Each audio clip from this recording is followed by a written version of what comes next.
The Washington Post recently ran a headline, "Mothers are leaving the workforce, erasing pandemic gains."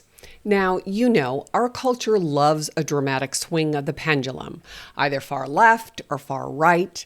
But the truth is, human life, it's lived in the gray, in that fluid middle. So the question isn't just, are moms in or out of the workforce? The real question is bigger. It's about our children, yes, for sure, but it's also about mothers who are stretched too thin, doing double or even triple duty with very little left for themselves or their marriages. So in this episode, I want to explore what these headlines really mean for our kids, our moms, and for the health of our families. I want to ask, how can we rediscover identity and vocation in a culture that too often misinforms or pressures us to prove ourselves? So I'll be honest, this topic touches me deeply.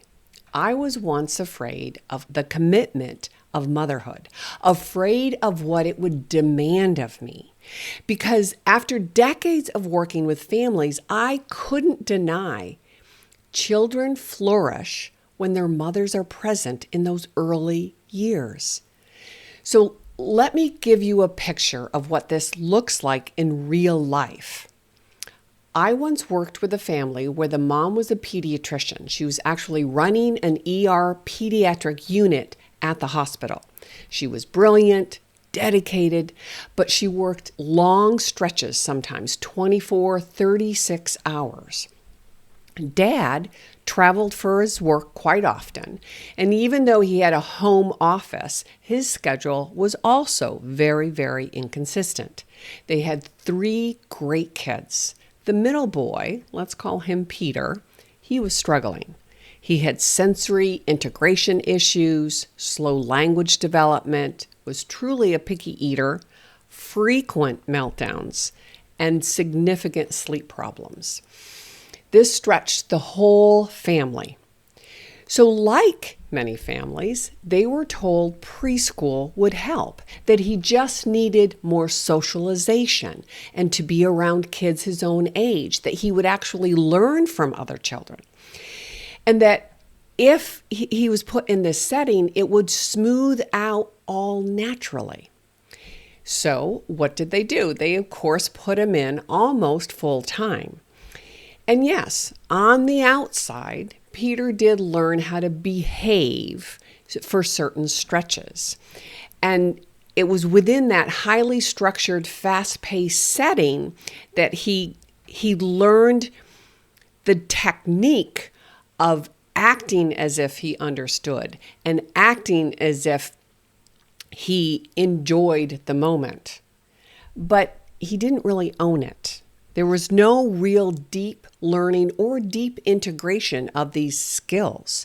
Actually, it was quite the opposite. Every afternoon, when he went home, the meltdowns escalated.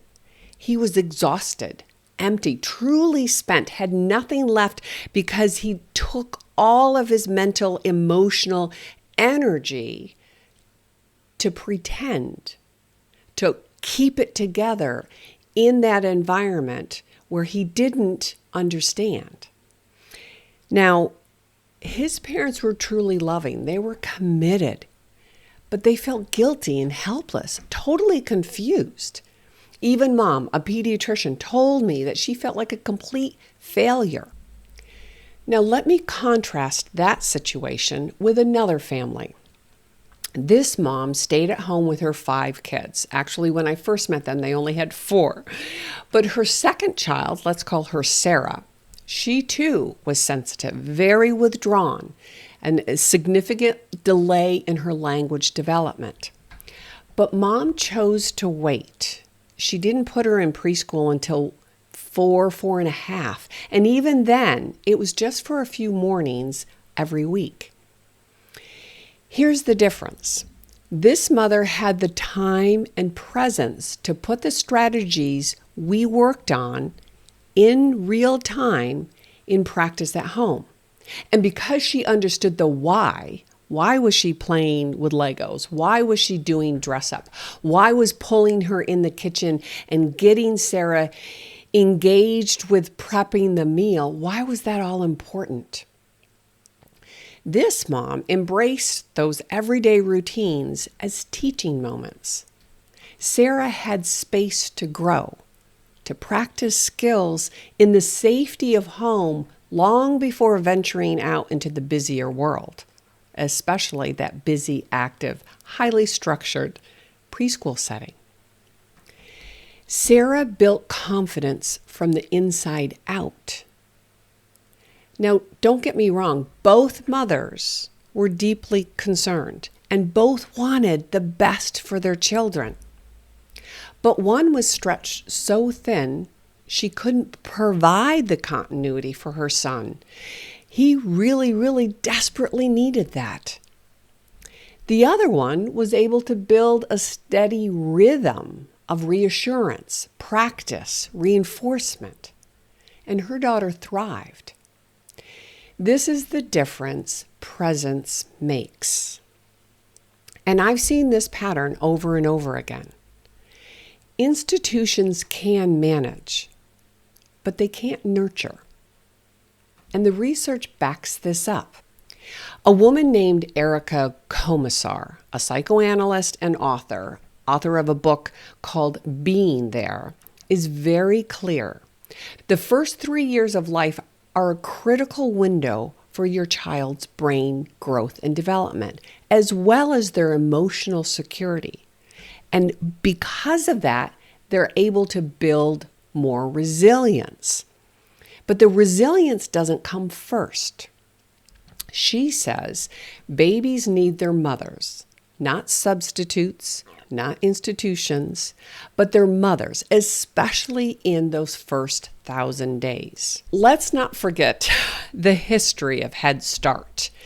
That was launched back in 1965 for children in poverty. The National Head Start Impact Study, which was published in 2010, confirmed what decades of follow-up revealed. Yeah, Head Start produced modest, short-term boosts in preschool years, but by 3rd grade, those cognitive gains had mostly faded.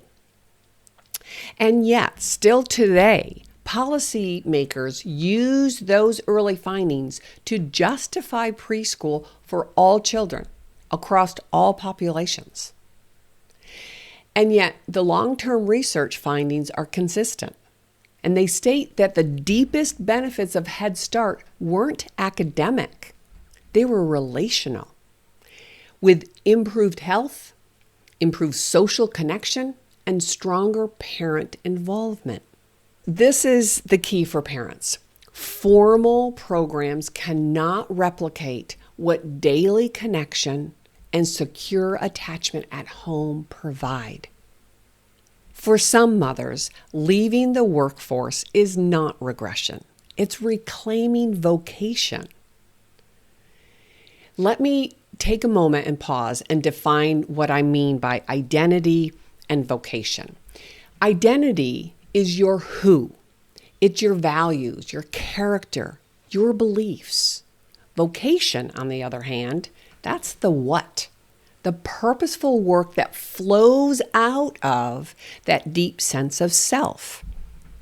So a career may be one form of vocation, but so is the sacred work of being a stay-at-home mom. And I think this is where our culture has gotten confused. Women have been told their worth comes from proving themselves in the workforce or in what they produce out in the world. But your God-given identity is not about proving anything. It's about living from who you already are. Motherhood and family are not small roles.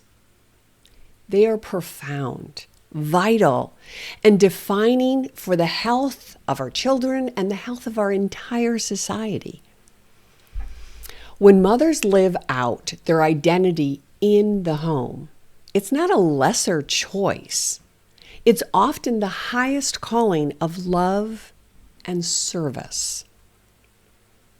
And the truth is, research backs this up.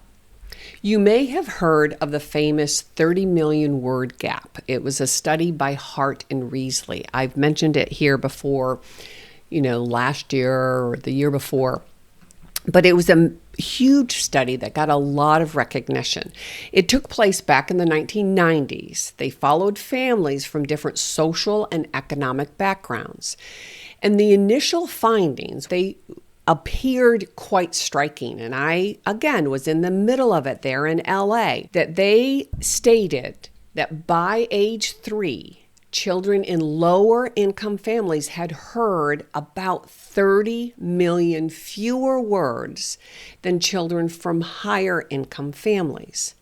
And everybody seemed to jump ahead and look at, it's lower income versus higher income.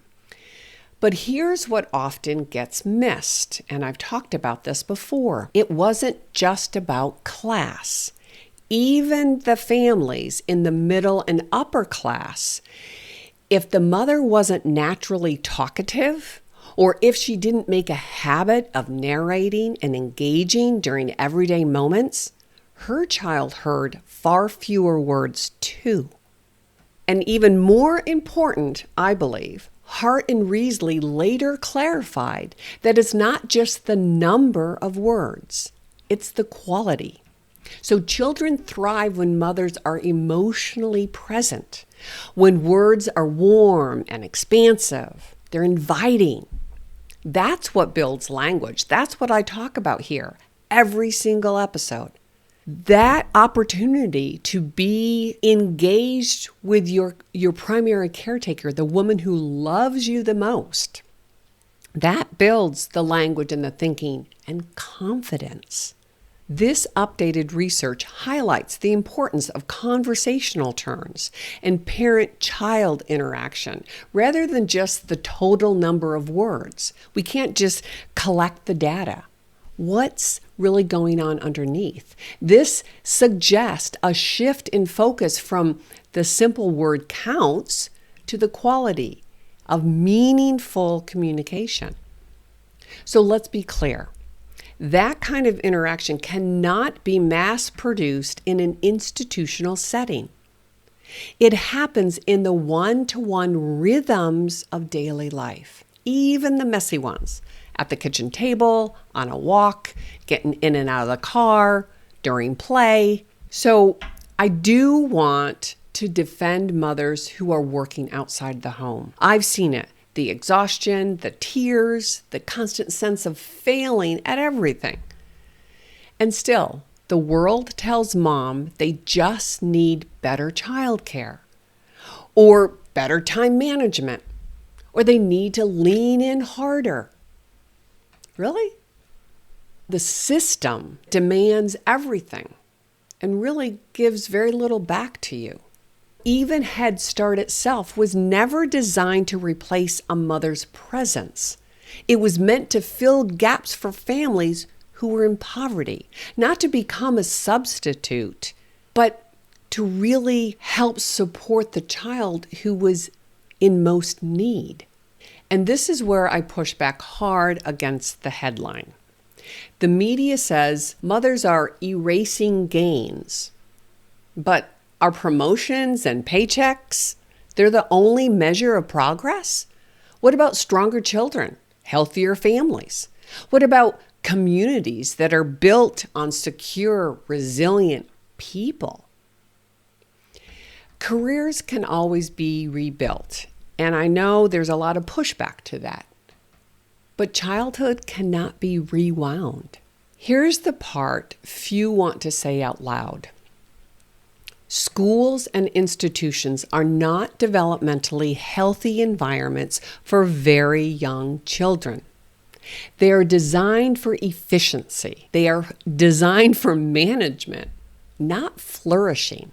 We're told this early push will give them a head start, that reading earlier is better, that structure makes them smarter, that the earlier they adapt, the better they'll learn how to comply. But what I see instead is a fallout, increased anxiety, behavioral struggles, and true developmental delays. I've seen it for 35, 40 years. And I'll be talking more about this in upcoming episodes, what toddlers and preschoolers really need before pushed into academics like reading, and why homeschooling through kindergarten, first grade, I believe, may be the healthiest choice for many families. So this is what I do believe. Children need their mothers home for at least the first 3 years. And ideally, in my perfect world, that would run all the way through age 5 and perhaps better yet, age 7. Because those are not extra years. They're the foundation, building cognition and emotion and social skills. And then they're ready for academics. If we skip building that solid foundation, the structure will always be shaky. And I can tell you this with certainty. My entire career in early intervention has been about trying to go back and shore up that shaky foundation. That's what a significant number of so-called learning disabilities really are. Children struggling to retrofit skills that should have been built naturally in those early years. Presence in those first years isn't optional. It's the difference between constantly repairing later on or building strong from the start. Now, I know not every mother feels she can have that choice, and I'm not here to shame or condemn anybody. But if you do feel the tug, if you do have the possibility, I want you to pause, reflect, rethink, be intentional. Because while the world tells us, don't waste your college degree, your kids are resilient, don't worry, they all catch up on their own time. Yes, those workforce gains were real. You know, the degrees that we as women were allowed, the promotions, even the seat at the table, all of that was real. I get it. But we have to ask, at what cost? Because the titles and paychecks can never outweigh what's being lost in our children, our marriages, and the health of our families. Here's the truth. I believe this with my heart of hearts. Women can have it all, just not all at the same time. And I think that's okay. Life is lived in seasons, in that gray, messy middle. And in these early years, your presence is the greatest investment you can make. So yes, mothers are leaving the workforce, but maybe, just maybe, they're stepping into their greatest vocation. And remember, your identity isn't erased by staying home. It's revealed. So Mom, if this episode gave you something to think about, please share it with another mom. Because we all need encouragement every single day. That's how we spread this message. That's how we start these hard conversations. Presence matters. And I'd love to hear from you. Email me, ask me questions, make comments, disagree. That's okay. I read every single one. And don't miss the upcoming episodes where I do go deeper into what toddlers and preschoolers truly need long before academics, and why homeschooling through kindergarten, first grade, through that 7th birthday ideally, might be a healthier option than you've ever been told before. These episodes are part of a theme that I'm really diving into, leaning into, living intentionally, resisting cultural pressure, and building your child's foundation at home with you. Also, if you're ready for a personalized next step, There's a link in the show notes for my tiny challenge. It's a one-to-one opportunity to help you focus on one specific challenge we can solve together. So as always, thanks for spending your precious time with me today, for being open to learning what's possible, and for showing up each and every day for your little ones. God bless you, and I'll see you in the next episode of Talking Toddlers.